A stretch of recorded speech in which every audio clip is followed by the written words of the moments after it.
배경은 이제 예루살렘 교회의 어려움을 돕기 위하여 고린도 교회에 구제를 요청했고, 고린도 교회는 그것을 기꺼이 하기로 약속했습니다. 오늘 본문은 그 약속을 지키라는 것입니다. 그러니까 그냥 쉽게 생각하면 쉽죠. 너희가 원했고 너희가 약속했으니 끝까지 잘해라, 이런 동료로 들립니다. 그러나 여기에는 중요한 구제에 관한 성경적 이해가 있습니다. 우리 지난 시간에는 헌금에 관한 성경적 이해를 우리가 확인했었죠. 오늘은 구제에 대한 이해를 확인합니다. 이제 중요한 이런 동료를 가능하게 하는 그 근거는 오늘 9절에서 본 바와 같이 우리 주 예수 그리스도의 은혜를 너희가 알거니와 부요하신 이로써 너희를 위하여 가난하게 되심은 그의 가난함으로 말미암아 너희를 부요하게 하려 함이라 라는 말이 근거입니다. 부요하신 자로서 가난하게 되었다는 말은 우리말 번역 가지고는 좀 부족합니다. 빌립보서 2장에 가겠습니다. 빌립보서 2장 5절 이하는 여러분 잘 아시는 구절이니까 그냥 들으셔도 됩니다. 너희 안에 이 마음을 품으라. 곧 그리스도 예수의 마음이니 그는 근본 하나님의 본체시나 하나님과 동등됨을 취할 것으로 여기지 아니하시고 오히려 자기를 비워 종의 형체를 가지사 사람들과 같이 되셨고 사람의 모양으로 나타나서 자기를 낮추시고 죽기까지 복종하셨으니 곧 십자가에 죽으심이라. 이러므로 하나님이 그를 지극히 높여 모든 이름에 뛰어난 이름을 주셨다 하는 대목입니다. 예수님께서 자기를 비우시고 하나님의 영광의 자리에서 내려오사 자기를 십자가에 내어주시는 우리를 위한 어떤 희생, 어떤 오늘식으로 하면 구제를 하셨다는 겁니다. 이만한 수위의 물이 이 낮은 곳에 임하기 위하여 수문을 열고 이 낮은 데에 물이 차게 하기 위해서 자신의 높은 수위를 여기를 채우기까지 홀딱 다 줬다, 그런 의미입니다. 그게 그리스도께서 부요하시면서 가난하게 되셨다는 것은 남김없이, 그러니까 필요로 하는 데를 다 채우기까지 자신이 어느 만큼의 구제를 한 게 아니라 필요한 자를 위하여 자신의 모든 것을 마지막 한 푼까지 아끼지 아니하시고 라는 식으로 설명을 하고 있습니다.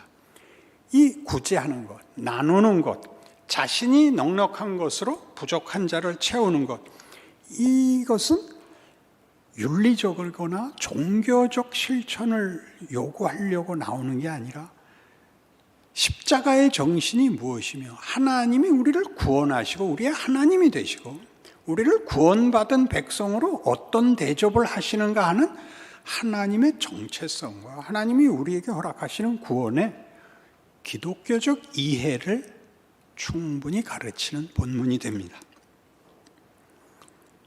마태복음 13장에 가면 여러분 잘 아시는, 제가 예전에 이사야 하면서 예를 든 것 같이 씨 뿌리는 비유의 첫 번째 비유가 나오는데, 여러분 잘 아시는 대로 씨를 뿌렸는데 길가에도 떨어지고 돌짝밭에도 떨어지고 가시떨기에도 떨어지고 옥토에도 떨어졌다, 있을 수 있는 경우를 얘기했고, 다 씨 때문이 아니라 밭의 조건 때문에 결실을 못하다가 옥토에 떨어지니까 결실이 됐다. 30배, 60배, 100배의 결실이 됐다. 누구나 아는 얘기인데 제자들이 이렇게 묻죠. 좀 봅시다. 10절. 제자들이 예수께 나와 이르되 어찌하여 그들에게 비유로 말씀하시나이까? 대답하여 이르시되 천국의 비밀을 아는 것이 너희에게는 허락되었으나 그들에게는 아니 되었나니 무릇 있는 자는 받아 넉넉하게 되되 없는 자는 그 있는 것도 빼앗기리라. 그러므로 내가 그들에게 비유로 말하는 것은 그들이 보아도 보지 못하며 들어도 듣지 못하며 깨닫지 못함이니라. 이사야의 예언이 그들에게 이루어졌으니 이르렀으되 너희가 듣기는 들어도 깨닫지 못할 것이요 보기는 보아도 알지 못하리라. 이 백성들의 마음이 완악하여져서 그 귀는 듣기에 둔하고 눈은 감았으니 이는 눈으로 보고 귀로 듣고 마음으로 깨달아 돌이켜 내게 고침을 받을까 두려워함이라 하였느니라. 그러나 너희 눈은 봄으로 너희 귀는 들음으로 복이 있도다. 내가 진실로 너희에게 이르노니 많은 선지자와 의인이 너희가 보는 것들을 보고자 해도 보지 못하였고 너희가 듣는 것들을 듣고자 해도 듣지 못하였느니라. 그리고 해설이 나오는데 우리 다 아는 해설을 하시면 돼요. 이 가운데 이 어마어마한 얘기를 해놓고 무엇의 성취? 들어도 모르고 보아도 모르는, 들어도 모르고 보아도 모르는 일. 그러니까 제자들이 이렇게 얘기했죠. 이 쉬운 얘기를 뭘 비유를 하십니까? 그냥 얘기해도 우리 다 알아듣는 얘기인데 뭐가 어려서 비유를 하십니까? 이게 못 알아듣는 얘기다. 그래서 내가 비유를 베풀었느니라. 이것은 이사야가 받았던 선지자 소명에서 누가 우리를 위하여 갈고 했을 때 제가 여기 있나이다. 저를 보내소서. 그때 하나님이 주신 말씀이다. 가라. 그러나 그들이 들어도 모를 것이요 보아도 깨닫지 못할 것이다. 그 일의 성취라는 겁니다. 그러니 들어도 모르고 보아도 모를 거를 이 쉬운 얘기를 하니까 제자들이 뭐라 그랬다고요? 아니 그런 걸 뭘 비유까지 하십니까? 그냥 얘기하면 다 알아듣죠.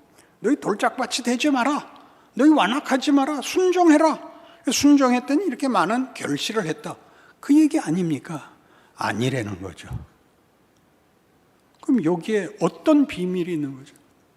우리 이 비밀을 풀기 위해서 요한복음 12장으로 갑니다. 여러분 안 찾으셔도 돼요. 뭐 날도 춥고 귀찮은데 뭘 찾으시겠어요? 그냥 들으세요. 요한복음 12장 24절은 그 유명한 한 알의 밀알이 땅에 떨어져 죽지 아니하면 한 알 그대로 있고 죽으면 많은 열매를 맺느니라입니다. 우리 다 외우는 거죠. 이렇게도 외웁니다. 한 알의 밀알이 땅에 떨어져 썩으면 많은 열매를 맺고 썩지 아니하면 한 알 그대로 있느니라. 여기서는 죽으면입니다. 죽으나 썩으나 우리가 다 아는 것은 땅에 심는 것은 다 썩습니다. 그러나 생명만은 열매를 맺습니다. 우리가 아는 겁니다.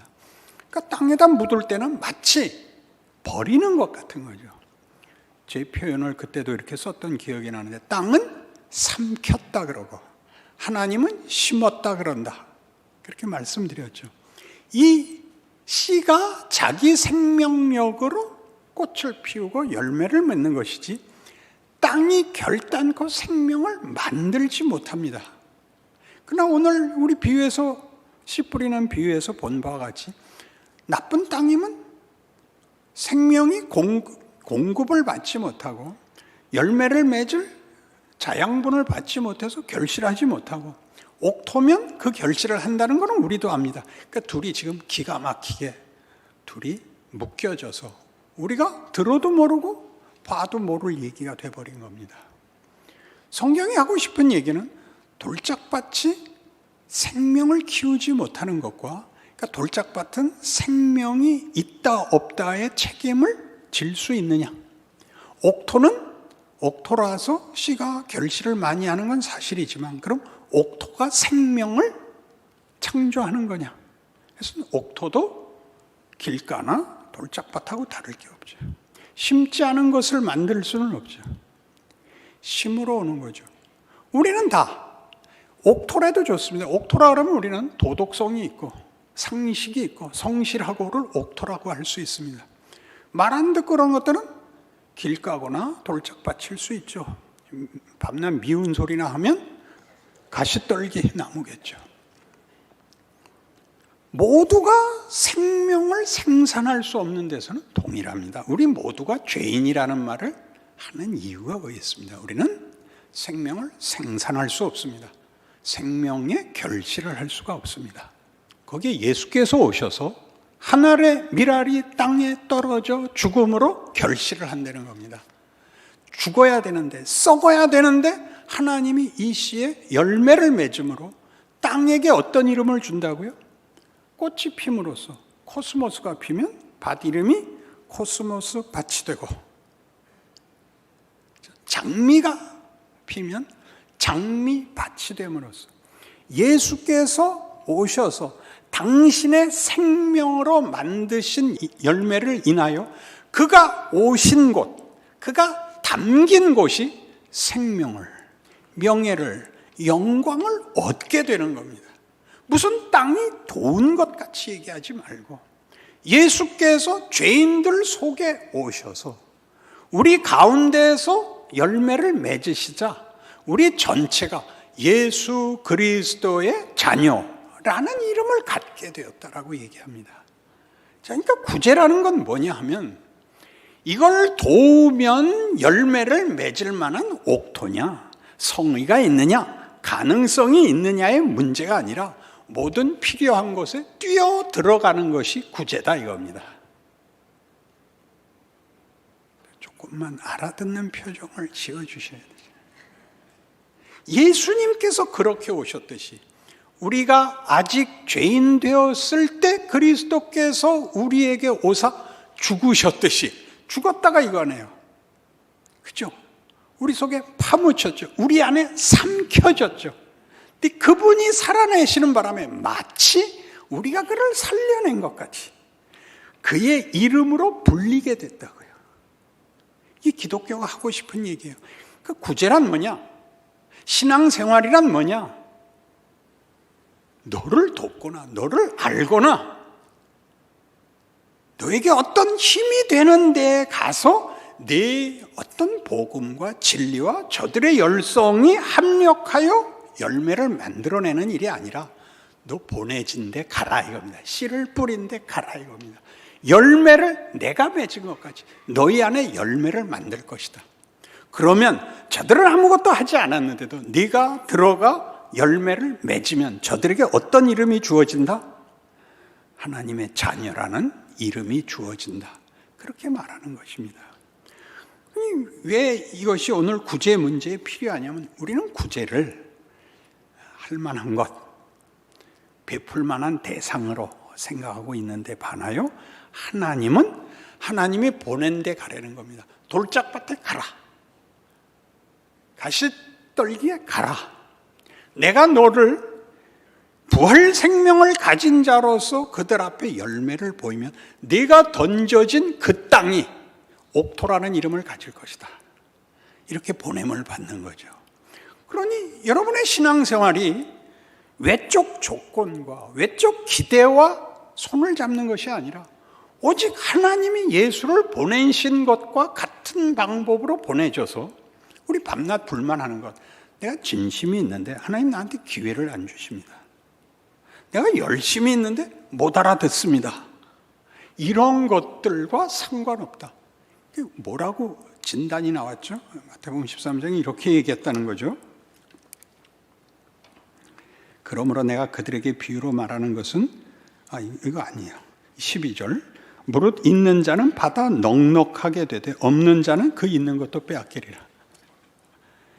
자기가 열매를 맺으면 그 땅 전체가 자기의 열매가 되고 자기가 열매를 못 맺으면 그 땅과 함께 망하는 거예요. 여러분이 어디를 가서 나는 할 도리를 다 했는데 너희가 반응하지 않았다로 책임이 면제되지 않고 거기서 죽어야 돼요. 심겨야 돼요. 하늘의 밀알이 땅에 떨어져 썩고 죽어 열매를 맺어야죠. 심겨야죠. 그들에게 함몰 같은 곳에 보내줘야죠. 지금 여러분의 현실입니다. 직장에 가서 한마디도 할 말 없고 누구한테 뭐라고 예수 믿는다고 큰 소리 칠 것도 없고 하는 그곳에서 여러분이 부활신앙의 열매를 맺어야 돼요. 그게 뭐죠? 부요하신 자로서 가난하게 되시문입니다. 그들과 같은 눈높이, 같은 정도의 처지에 여러분이 심겨야 됩니다. 거기서 신앙생활을 해야 됩니다. 그들에게 보상을 받거나 그들로 결실을 하는 게 아니라 여러분이 거기서 신앙인이어야 됩니다. 그게 구제입니다. 여러분이 할 수 있는 게 있습니다. 예수님께서 아까 빌립보서 2장에서 예를 든 것에서는 예수님이 그러기에 우리에게 찾아오신 것 같이 자기의 모든 것을 놓고 마지막 하나까지 버리고 마치 우리와 방불한 죄인이듯이 십자가에 죽어야 되는 죄인인 것 같이 그가 어디까지 온 거죠? 십자가에 죽어야 된다는 것은 최악의 존재였습니다. 거기까지 그분이 심기운 것까지 그들을 자신의 이름으로 불리워지게 그의 생애를 바친 것까지 우리 보고 그렇게 하라는 거죠. 그게 여기에 구제입니다. 성경이 이 얘기를 예수님이 하신 일이 뭐고 우리가 어떻게 살아야 되는가를 이렇게 씨와 밭이 묶이는 그 정체성과 이름이 묶이는 식으로 요구하는 것이 에베소서 1장. 잘 아는 성경인데 오늘 같은 설명 속에서 읽으시면 뜻이 더 잘 통할 겁니다. 에베소서 1장 17절부터 읽죠. 이 기도가 무슨 기도인가 보세요. 에베소서 1장 17절. 우리 주 예수 그리스도의 하나님 영광의 아버지께서 지혜와 계시형을 너희에게 주사 하나님을 알게 하시고 너희 마음의 눈을 밝히사 그의 부르심의 소망이 무엇이며 성도 안에서 그 기업의 영광의 풍성함이 무엇이며 그의 힘의 위력으로 역사하심을 따라 믿는 우리에게 베푸신 능력의 지극히 크심이 어떠한 것을 너희가 알게 하시기를 구하노라. 그의 능력이 그리스도 안에서 역사하사 죽은 자들 가운데서 다시 살리시고 하늘에서 자기 오른편에 앉히사 모든 통치와 권세와 능력과 주권과 이 세상뿐 아니라 오는 세상에 일컫는 모든 이름 위에 뛰어나게 하시고 또 만물을 그의 발 아래 복종하게 하시고 그를 만물 위에 교회의 머리로 삼으셨느니라. 교회는 그의 몸이니 만물 안에서 만물을 충만케 하시는 이에 충만함이라. 예수는 우리와 당신을 연합해서 씨가 땅에 밭에 뿌리워진 것 같이 당신의 충만이 우리의 충만으로만 충만하게 하겠다고 묶으셨다는 겁니다. 하늘의 밀알이 땅에 떨어져 썩어 죽어야 되는 것은 지극함이나 어떤 우리가 보통 알고 있는 종교적 정성 이런 수단 방법을 넘어서는 하나님이 만드신 하나님이 그의 기뻐하시는 창조물인 우리에게 만드시고 싶어 하는 것을 어떻게 예수 안에서 이루셨는지를 보여주고 하나님이 어떤 분인가에 대한 그리고 우리가 살면서 존재하고 살아내는 방법들에서 신앙인과 불신앙인이 얼마나 큰 차이가 있는가를 나타내는 것입니다. 우리는 옥토고 너희는 돌짝밭이다가 아닙니다. 그보다 훨씬 본질적으로 큰 것이죠. 예수께서 머리만 따로 있는 몸은 없는 겁니다.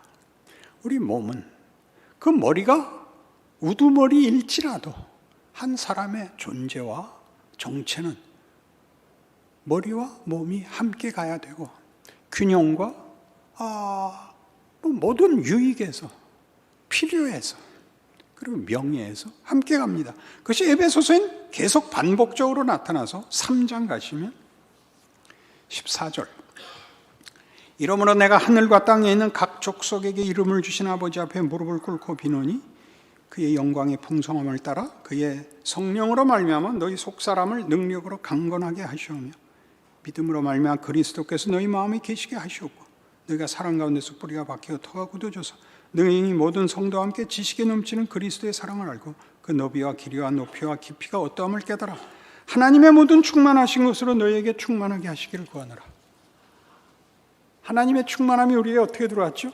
우리라는 자격도 없고 조건도 없는 우리 이 길가 같고 돌짝밭 같고 더 흉측한 곳에 오셔서 당신의 꽃을 피움으로써 마치 우리가 당신의 영광을 만들어내기라도 한 것 같이 우리를 그 안에 품으십니다. 이건 우리로서는 그래서 뭐 어쨌단 말인가? 우리가 정성을 바쳐서 보상을 받는 게 낫지 않은가? 그러면 우리 이제 무슨 문제가 되면 나 할 테니까 너 응답하라 이 세상에 있어야 되는데 하나님은 우리를 그렇게 보내지 않죠. 응답하지 않는 곳에 적대시하는 곳에 그리고 우리가 갈 필요가 없다고 생각하는 곳에 우리를 보내시죠. 그 복음송가도 있잖아요. 민들레꽃씨가 바람에 흩날리듯 그 다음 뭐죠? 그게 무슨 아름다운 종소리였습니다. 그지?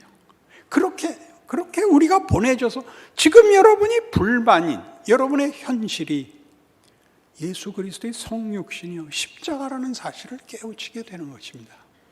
그러니 잘하셔야 됩니다. 아주 훌륭하기는 바랄 필요 없지만 훌륭한 방향으로는 가셔야 됩니다. 일단 인상을 쓰시면 안 됩니다. 진지한 것과 인상을 쓰는 건 얘기가 다릅니다. 진지한 것과 불만은 같이 갈 수 없습니다. 이게 신앙 싸움입니다. 여러분이 더 좋은 조건, 더 좋은 기회, 그거는 예수를 보내신 것에서 보았다시피 들어도 모르고 봐도 모를 자들에게 찾아오시는 하나님의 그 지극하신 사랑이, 그 뭐라고 말할 수 없는 하나님의 거룩하심이 우리 인생에 고스란히 허락되고 있지 않습니까? 그렇죠? 아멘은 안 해도 끄떡일 수는 있다고 하세요. 4장에서는 이렇게 나옵니다. 에베소서 4장 15절. 오직 사랑 안에서 참된 것을 하여 범사에 그에게까지 자랄지라. 그는 머리니 곧 그리스도라. 그에게서 온몸이 각 마디를 통하여 도움을 받음으로 연결되고 결합되어 각 지체의 분량대로 역사하여 그 몸을 자라게 하며 사랑 안에서 스스로 세우느니라. 굉장한 약속이죠. 우리는 기적 속에 있습니다. 구원의 역사 속에 있습니다. 하나님의 최고의 권능과 지혜 속을 살고 있습니다. 우리의 현실입니다. 누구를 부러워하지 마시고, 특히 죽어서 책임 없는 위인을 부러워하지 마십시오. 아브라함, 모세 이런 사람 찾지 마시고 살아있는 사람끼리, 지금을 살아야 되는 사람끼리 열심히 신앙인답게 사는 책임 있는 보람된 영광된 여러분의 인생 되시기 바랍니다. 기도하십시다. 하나님 아버지, 생각할수록 우리의 인생은 우리의 생각보다 큽니다. 우리는 결단코 있는 것도 빼앗기는 인생을 살 수 없습니다. 가진 자는 받아 넉넉하게 되는 그 인생, 예수께서 우리 모두의 구주가 되신 그 복된 이름을 우리의 생애에 열매 맺겠습니다. 보내시는 데 가고 거기서 부활 생명과 예수 그리스도를 아는 믿음을 펼쳐 우리와 만나는 모든 사람 앞에 구원이 되겠습니다. 소망이 되겠습니다. 그리고 영광이 되겠습니다. 함께하여 주시옵소서. 예수님 이름으로 기도합니다.